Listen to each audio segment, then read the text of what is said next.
I'm Catarina Mangas and I will present some Portuguese results of an European project related with the early school living. The early school living is the result of a multiplicity of factors that can be categorized in three different areas: internal, external, and structural or political factors.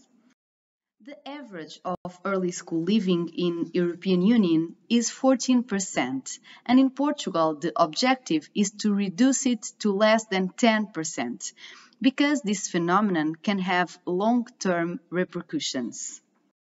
The Orienta Freire project intends to better know this reality in 5 different countries to support school agents through guidance mechanisms and tutorial actions in preventing the risks of early school living.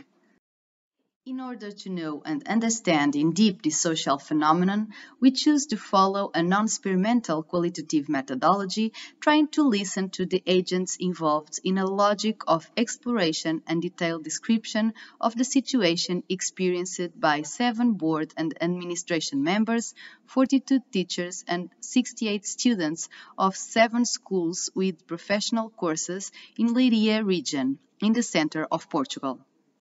These participants responded to an interview following the same guidelines of all international partners.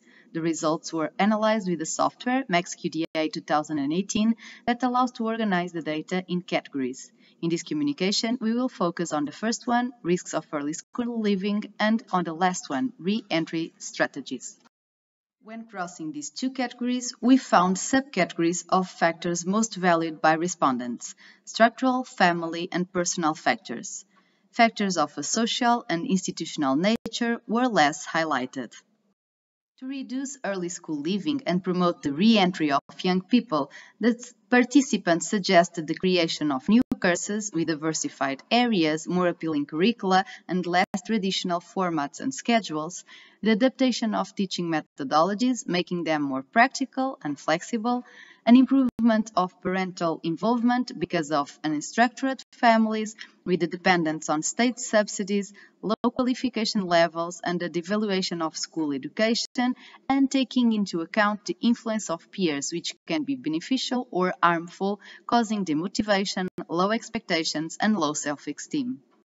The results obtained through this investigation are in agreement with those presented in several international studies that assume the existence of multiple factors that lead young people to early school living.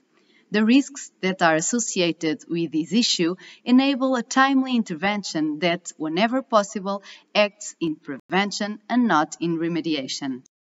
Thank you for your attention.